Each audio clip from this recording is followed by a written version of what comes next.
You want to be free as the ego, but you have to be free from the ego.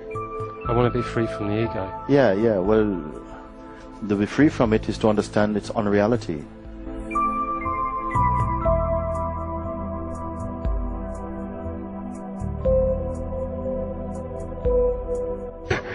But like, you know, I really want to get it, and I do get it. I do feel the beingness, but today my mind is going crazy. It's screaming. Screaming, screaming. It's really screaming, and I've had enough of it. It's doing my head in. Oh. Who is the victim of the mind's play? Who is the victim of the mind's play? Who suffers mind? The me.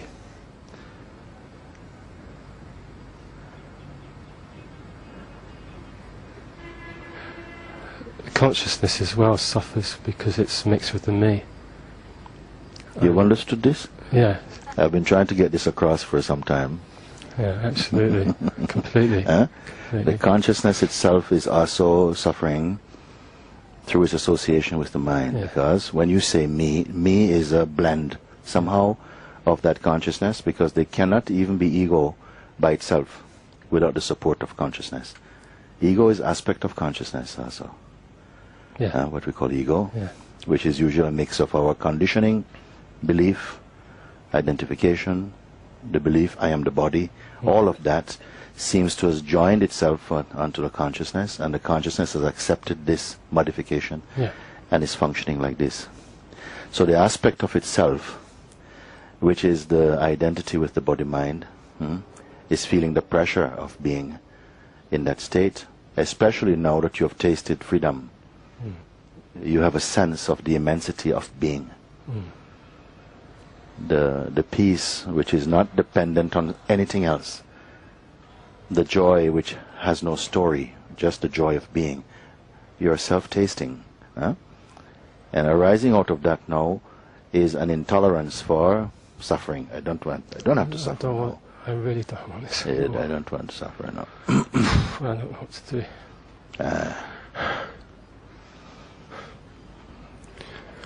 I gave this illustration. I think it works very well. It's like, even in India now, you still have these old scales. We used to have them in Europe, but not so much now. There's an old scale, but people weigh themselves on it and whatever way things. And how it works is that there's a long bar, and there's a bar that slides up and down this scale. So you put something on and you move it and you see the balance. So in this illustration, I'm using this sliding section of it as the attention. Your attention is this. When the attention moves towards the feeling, I am the body, this is what I am the person, I was born on this date, this is my star sign, this is a photo of me, this is my family, this is my country, this is my religion. When it slides towards this, in this direction, then it produces the feeling of autonomy and I'm separate from you, some arrogance. Fear also is going to be there. Fear of other, all this is going to be in that section. But if the bar slides more again to the other side now, it's more spacious, more the function of the witnessing. Just you are observing the manifestation, you're also observing the body-mind play. You can also observe the sense of otherness, but it's not in your blood. It's different. There's some distance, there's some detachment also. There's space. And there's a natural sense that I am not that. I'm only the witness of this. It feels when I get close to that, then the fear really starts screaming and my attachments come really strongly. And it's like bashing my head against the wall, you know. Okay. It's like, let's I take don't a know look. what to do. You say if and when that attention moves more towards just being the detached observing presence. Excuse me. When it's more towards this, then what comes up? Some fear comes. The fear of the loss of attachment. The fear of loss of attachment, you see. Not loss of love, I don't think, but loss of attachment. Your position, your identity is thinning away, and fear arises, you see. But you are aware of this fear. I want to see, there's 2 points I'm putting in front of you. One is, can you continue just observing from a position of neutrality? Absolutely, I really am aware of this completely. Right. Completely. But it doesn't stop this. And okay, let's go back and do a gentler step. Let's look at what the fear of attachment is about. The fear of the loss of your attachment. I have to expose one attachment is the idea of finding an ideal relationship. Ideal relationship is big attachment. It's actually my biggest attachment. Biggest desire, not attachment yet. Desire. Big desire. I want to throw it out the window, but I can't. It's like really difficult. Okay, it's okay. We can still proceed with the inquiry. It's not going to sabotage the inquiry. Okay. Unless you say, okay, you know what, this desire is so strong, it's not even worth me inquiring into it. I don't want to inquire into it because I don't want to at any cost give up this desire. Okay. Okay? I want to give it up.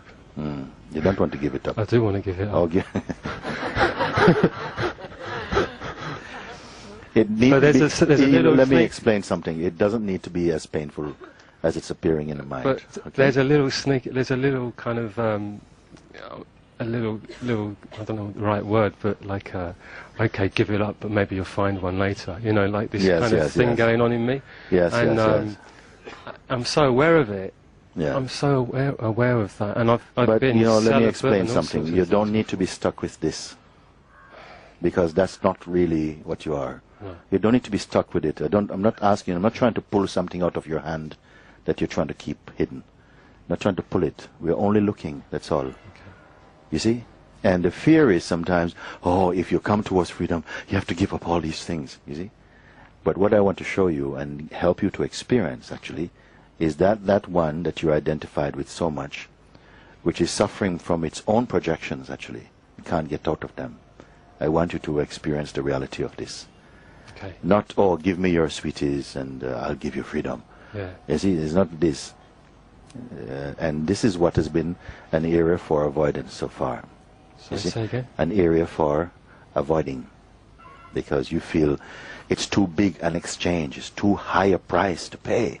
Because something here really wants a girlfriend. And then freedom is calling. And I've had girlfriends and it never works because I want the freedom and then and then the girlfriend they're goes, you want the not girlfriend. they're not so interested in the freedom. So, you want freedom. And they kind of reject my kind of search for truth. They don't want a free man. They don't want... No. So. Anyway. Yes. So let's try. All of this creating in the mind, you see. It's not like this. Nothing is wrong with relationship at all. Having a relationship does not prevent you from freedom. Actually. Nothing prevents you from freedom. Yeah. The mind portrays this type of conflict, but none naturally exist. Okay. You see? Because if people stop being together and holding relationship, I think in about 110 years, no human beings left on the planet, I think. I don't think that was God's purpose, actually. So I think it's okay, but just somehow that you are not killing yourself to try and get something which you imagine is going to do what? Make you happy. I suppose reading like Ramana and his story and he kind of completely dropped everything. And Yes, I suppose I have this idea of what real enlightenment He dropped is. everything mentally and inside.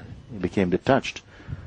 But also Bhagwan mentioned the state of Sahaja Samadhi, where one is completely in possession of your natural functioning, your mind and senses are still there, but there's no attachment to it.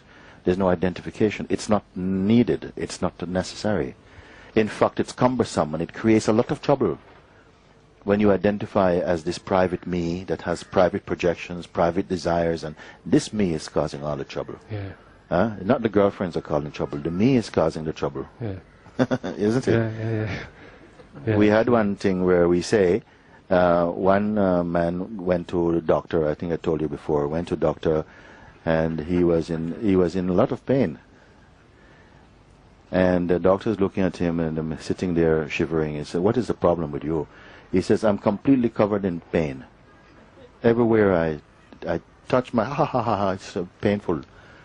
I touch, look, doc, it's painful. I touch my leg, it's painful. My stomach, everything's painful. Everywhere I touch my, it's painful." So the doctor said, "I've never heard anything like this. Let's take a look." So he examines this man, and he looks at him in the face and says, "Sir, you've got a broken finger." You have got a broken finger. Of course, it's a stupid person. Yeah. You know. The point is, we are thinking that the trouble is to do with this part and this part, but always the finger, and this finger is I. This finger is me. The me itself is causing all the trouble. But it thinks, it's the parents and the society, and it's all these people, and it's this thing, and it's. But really, it is I. What is this I? It always wants something. It's never content. You see? And you have identified with it. So find out who you are. If you and this I is the same thing. You're aware of this I. You can tell a report about it. I'm so tired of life. I want to finish. I've had enough. Who is speaking? Who is speaking like this? It's the I, the mixed up with me. Yeah, but somehow you're answering, but you're a bit sort of not in that. Somehow it's just the words of it. You say, "No, it's my mind, it's my ego," But it's like the words have not really entered really deeply into your seeing that, but that's not really what I am. Not as a intellectual conclusion, not as a mental conclusion, but as your innermost experience. But this is what I've been for so long identifying. This is what I am, and I'm seeing, but it's not what I am. There's an atomic recognition that's not true. It's not true. And if it is not true, it may still keep coming, because for so long we're accustomed to this idea. It will still keep coming. But if you know it's not true, you don't have to let it in. It's like you start to ignore this. It has no power.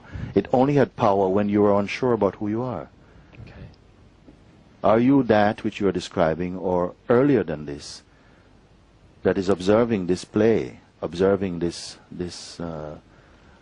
one, but so much identified with this phenomenon, you, consciousness, are so identified with it.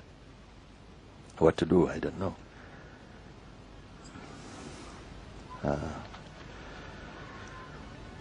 Because we've had this conversation a few times, no?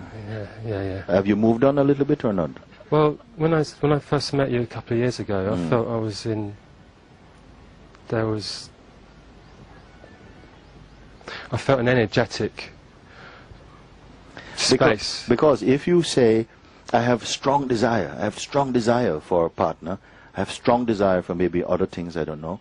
I have a strong desire, but at the moment, top of the list is you want a relationship with someone. It's not the strongest desire. The strongest desire is to be free from it.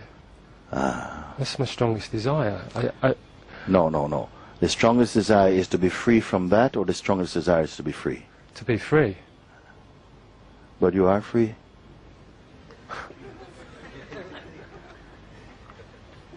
But you must determine what it is that you are, that is free. I am. Yeah. But, you want to be free as the ego, but you have to be free from the ego. I want to be free from the ego. Yeah. Well, to be free from it is to understand its unreality. To be free from it is to understand its unreality. Well, I mentioned that. And to know who you are, who is perceiving that. What is perceiving even the sense of ego? And is that deeply concerned about ego or not? what is aware of even the sense of ego?